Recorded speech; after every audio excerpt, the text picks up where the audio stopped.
High France வீடியோவில் நம்ம சூப்பரான ஒரு தகவல் பற்றி பார்க்க போகிறோம். அதாவது உள்ளாட்சி தேர்தல் குறித்து தமிழ்நாடு மாநில தேர்தல் ஆணையம் ஒரு முக்கியமான சுற்றறிக்கை ஒன்று வெளியிட்டிருக்காங்க. அதை பற்றின தகவல் தான் இந்த வீடியோவில் பார்க்க போகிறோம்.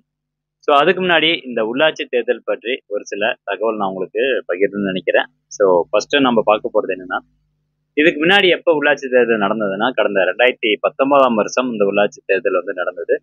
அந்த 2019 மொத்தம் 27 மாவட்டங்களுக்கு வந்து நடந்தது. ஸோ அதுக்கப்புறம் மாவட்டங்கள் பிரிக்கப்பட்டு மொத்தம் 9 மாவட்டங்களுக்கு 2021 இந்த உள்ளாட்சி தேர்தல் வந்து நடந்தது. ஸோ அப்படி பார்க்கும்போது இந்த 2019 நடந்த மாவட்டங்களுக்கான தேர்தலும் 2021 நடந்த அந்த மாவட்டத்திற்கான உள்ளாட்சி தேர்தலும் பார்த்தீங்கன்னா, அதுக்குண்டான கேப் வந்து 1 வருஷம் 10 மாசம் வந்து இருக்குது. அப்போ இப்ப நடக்க போற இந்த உள்ளாட்சி தேர்தல் அப்போ மொத்தமா இருக்கக்கூடிய அந்த 27+9 மாவட்டம் 36 மாவட்டங்களுக்கும் ஒரே டைம்ல நடத்துவாங்களா, இல்ல ஃபர்ஸ்ட் 27 மாவட்டங்களுக்கு நடத்திட்டு அப்புறம் 9 மாவட்டங்களுக்கு வந்து நடத்துவாங்களா, இல்ல இந்த 9 மாவட்டங்கள் வந்து 2021 ரிசல்ட் வெளியிட்டாங்க பாத்தீங்களா, இந்த 9 மாவட்டங்கள் வந்து 5 வருஷம் முடிகிற வரைக்கும் வெயிட் பண்ணி ஒட்டுக்கா வந்து எலெக்ஷன் நடத்த போறாங்களா அப்படிங்கிறது இன்னும் எதுவும் முடிவு ஆகல. கூடி சீக்கிரம் அதுக்கான முடிவு வந்துடும். இப்போ 2019 நடந்த அந்த 27 மாவட்டங்கள் பொறுத்த வரைக்கும் இந்த 2024 முடியுது. ஏன்னா உள்ளாட்சி தேர்தல் பொறுத்த வரைக்கும் 5 வருஷம், 5 வருஷத்துக்கு அப்புறம் பாத்தீங்கன்னா மீண்டும் வந்து தேர்தல் வந்து நடத்துவாங்க. இப்போ அந்த உள்ளாட்சி தேர்தல் பற்றிய ஒரு சில தகவல் பார்க்கலாம். அதாவது ஃபர்ஸ்ட் எடுத்தோன்னே பாத்தீங்கன்னா, ஒரு நாடுன்னு எடுக்கும்போது ஃபர்ஸ்ட் மத்திய அரசு, நம்ம நாட்டை பொறுத்த வரைக்கும் மத்திய அரசு, அது கீழே வந்து மாநில அரசுகள் இயங்குது. இந்த மாநில அரசுகள் கீழே 2 பிரிக்கிறாங்க. ஒன்னு வந்து ஊரகம், இன்னொன்னு நகர்ப்புறம். அப்போ நகர்ப்புற உள்ளாட்சி, ஊரக உள்ளாட்சி, இந்த மாதிரி வந்து 2ஆ பிரிக்கிறாங்க. இந்த ஊரக உள்ளாட்சின்னு எடுத்துக்கிட்டோம்னா, ஊரக உள்ளாட்சி கீழே ஃபர்ஸ்ட் என்ன வருதுன்னா மாவட்ட ஊராட்சி. இந்த மாவட்ட ஊராட்சி கீழே ஊராட்சி ஒன்றியம் வருது, அதுக்கப்புறம் கிராம ஊராட்சி வருது. அதே மாதிரி தான் நகர்ப்புறத்துக்கும் பார்த்தீங்கன்னா அதே மாதிரி தான் இருக்கும். நகர்ப்புறத்தை கீழே ஃபர்ஸ்ட் மாநகராட்சி, எல்லா பெரிய மாநகரத்தை எல்லாத்தையும் சேர்த்து மாநகராட்சி, அதுக்கப்புறம் நகராட்சிகள், அதுக்கப்புறம் பெரிய பெரிய ஊர்கள் எல்லாத்தையும் சேர்த்து பேரூராட்சி. இந்த மாதிரி வந்து நகர்ப்புறத்தையும் பிரிச்சு வச்சிருப்பாங்க. ஸோ ஊரகம், நகர்ப்புறம் அப்படின்னு 2 இருக்குது. இப்போ எலெக்ஷன் வந்து எங்க நடக்க போகுது அப்படின்னு பாத்தீங்கன்னா, இந்த கிராம ஊராட்சி மற்றும் பேரூராட்சி கீழே வந்து வார்டா பிரிச்சிருப்பாங்க. ஒரு கிராமத்துல வந்து 1000 பேர் இருக்காங்க அப்படின்னா, அந்த 1000 மக்களுக்கு வந்து 200 பேருக்கு ஒரு வார்டு மெம்பர் அந்த மாதிரி சொல்லி பிரிச்சிருப்பாங்க. நான் உதாரணத்துக்கு தான் சொல்றேன். அப்போ இந்த வார்டு உறுப்பினர்கள் வந்து தேர்ந்தெடுக்கிற பொறுப்பு யாருக்கு இருக்குன்னா மக்களுக்கு தான் இருக்கு. ஸோ அந்த மக்கள் வந்து ஓட்டு போட்டு இந்த மாதிரி வார்டு உறுப்பினர், இந்த கிராமத்துல இருக்கக்கூடிய ஒரு 10 வார்டு இருக்குன்னா அந்த 10 வார்டுக்கும் உறுப்பினர்களை தேர்ந்தெடுக்கக்கூடிய பொறுப்பு வந்து மக்களுக்கு இருக்குது. அதுதான் வந்து எலெக்ஷன் மூலமா நடக்குது. அதே மாதிரிதான் பேரூராட்சி கீழேயும் பாத்தீங்கன்னா வார்டுகள் வந்து பிரிக்கப்பட்டிருக்கும். அந்த வார்டு உறுப்பினர்களை தேர்ந்தெடுக்கக்கூடிய பொறுப்புகள் வந்து மக்களுக்கு இருக்குது. இந்த தேர்தல் மூலமா நடக்குது. ஸோ இதுதான் வந்து உள்ளாட்சி தேர்தல் அப்படின்னு சொல்றோம்.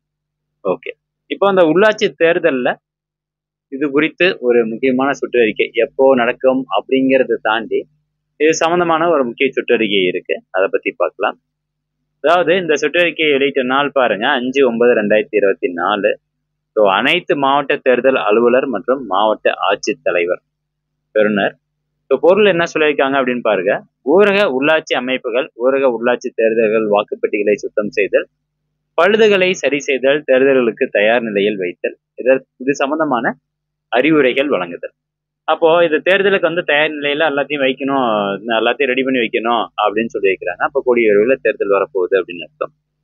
இந்த ஊரக உள்ளாட்சி அமைப்புகளுக்கு எதிர்வரும் சாதாரண அல்லது தற்செயல் தேர்தல்களை முன்னிட்டு தேர்தல்களுக்கு தேவையான அனைத்து வகையான வாக்குப்பதிவு பொருட்களையும் தயார் நிலையில் வைப்பது மிகவும் அவசியமாகிறது. இதில் வாக்குப்பதிவிற்கு பயன்படுத்தப்படும் வாக்குப்பெட்டிகளை தயார் நிலையில் வைக்க வேண்டும். எனவே ஊரக உள்ளாட்சி தேர்தல்களுக்கு பயன்படுத்தப்படும் அனைத்து வகையான வாக்குப்பெட்டிகள் தற்போதைய தரம் மற்றும் நிலையை மாவட்ட ஆட்சியரின் நேர்முக உதவியாளர் நேரடியாக வாக்குப்பெட்டிகள் இருப்பு வைக்கப்பட்டுள்ள இடங்களுக்கு சென்று ஆய்வு செய்து அவைகளின் தன்மையினை ஆராய்ந்து, அதாவது வாக்குப்பதிவிற்கு பயன்படுத்தப்படும் வகையில் நல்ல நிலையில் உள்ளவை, சிறிதளவு பழுதடைந்து அதனை சரி செய்வதன் மூலம் வாக்குப்பதிவிற்கு மீண்டும் பயன்படுத்தக்கூடிய நிலையில் உள்ளவை, முழுவதும் பழுதடைந்து பயன்படுத்த முடியாத நிலையில் உள்ளவை என வகை பிரித்து வைத்துக் கொள்ள வேண்டும். ஸோ மொத்தம் 3 கேட்டகரியா அந்த வாக்குப்பெட்டிகள் வந்து கேட்டகரைஸ் பண்ணணும் அப்படின்னு சொல்லியிருக்காங்க. ஃபுல்லாக ஒர்க் பண்ணுறது, ரிப்பேர் பண்ண ஒர்க் பண்ணலாம். சுத்தமா வந்து ஃபெயிலியர் ஆயிடுச்சு அப்படிங்கிறது 3 கேட்டகரியா பிரிக்க சொல்றாங்க. மேற்கொண்டு பாருங்க, இந்த வாக்குப்பெட்டிகளில் உள்ள சிறு பழுதுகளை சரி செய்வதற்கும் மற்றும் சுத்தம் செய்து எண்ணெயிடும் பணிக்கு செலவு மதிப்பீடு. வாக்குப்பெட்டி ஒன்றிற்கு அதிகபட்சமாக ரூ. 21 மட்டும் பார்வையில் காணும் கடிதத்தில் பொதுப்பணித்துறை பரிந்துரைத்துள்ளவாறு அனுமதிக்கப்படுகிறது. மேற்படி தரம் பிரித்து வைக்கப்பட்டிருந்த இந்த வாக்குப்பெட்டிகளை கீழ்காணும் அறிவுரைகளின்படி எதிர்வரும் தேர்தலுக்கு தயார் நிலையில் வைக்க அறிவுறுத்தப்படுகிறது. ஸோ என்னென்ன அறிவுரைகள் சொல்லியிருக்காங்க? வாக்குப்பெட்டிகளை நன்கு சுத்தம் செய்து முறையாக எண்ணெயிட்டு பயன்பாட்டிற்கு ஏற்றவாறு தயார் நிலையில் வைத்துக் கொள்ள வேண்டும். சிறிதளவு பழுதடைந்து அதனை சரி செய்து பயன்படுத்தக்கூடிய நிலையில் உள்ள வாக்குப்பெட்டிகளை உரியவாறு அவற்றை வாக்குப்பதிவிற்கு பயன்படுத்தத்தக்கவாறு பழுது பார்த்திட வேண்டும். பயன்படுத்த இயலாதவை என பிரித்து தனியாக வைக்கப்பட்டுள்ள வாக்குப்பெட்டிகளில் மேல் பகுதி பழுதாகி இருப்பின், கீழ்ப்பகுதி சேதமடைந்த வாக்குப்பெட்டியிலிருந்து மேல் பகுதி நல்ல நிலையில் இருப்பின் தேவைப்படின் அதனை மாற்றிக்கொள்ள நடவடிக்கை மேற்கொள்ளப்பட வேண்டும். வாக்குப்பெட்டிகளின் மேல்புற உள்பகுதியில் அந்த ஸ்பிரிங் பழுதடைந்திருப்பின் அதனை மாற்றம் செய்ய வேண்டும். அவ்வாறு மாற்றப்பட்டிருப்பின் அதன் அளவும் இயக்கமும் சரியாக உள்ளதா என்பதை உறுதி செய்து கொள்ள வேண்டும். துருப்பிடித்த வாக்குப்பெட்டிகளை உப்பு காகிதம் கொண்டு துருக்கரையினை நீக்கம் செய்து வர்ணம் பூச நடவடிக்கை மேற்கொள்ளப்பட வேண்டும். வாக்குப்பெட்டிகளில் வர்ணம் பூசிய பின் லாக்கிங் சிஸ்டம் சரியாக இயங்குவரை உறுதி செய்து கொள்ள வேண்டும். புதிதாக பூசப்பட்ட வர்ணத்தால் இயக்க முடியாமல் இருக்க அதற்கான திரவத்தினை பயன்படுத்தி சரி செய்திட வேண்டும் அப்படின்னு சொல்றாங்க. ஸோ எல்லாமே சும்மா அப்படியே இன்ஸ்ட்ரக்ஷன்ஸ் கொடுத்துருக்காங்க. அதை வந்து கிளீன் பண்ணணும், எண்ணெய் ஊற்றி ரெடியாக வைக்கணும், ஸ்ப்ரிங் டேமேஜ் இருந்தால் மாற்றணும், ஸோ டாப் கவர் உடஞ்சிருந்து பாட்டம் கவர் நல்லா இருந்தால் அது ரெண்டையும் இன்டர்சேஞ்ச் பண்ணணும் அப்படின்னு சொல்லியிருக்காங்க.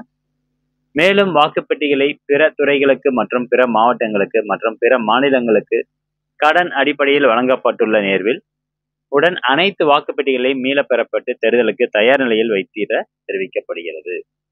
மேற்படி அறிவுரைகளை பின்பற்றி எதிர்வரும் ஊரக உள்ளாட்சி தேர்தலுக்கு வாக்குப்பெட்டிகளை தயார் நிலையில் வைத்திடவும் இதன் தொடர்பான அறிக்கையினை இவ்வாணையத்திற்கு அனுப்பி வைக்குமாறும் தெரிவிக்கப்படுகிறது.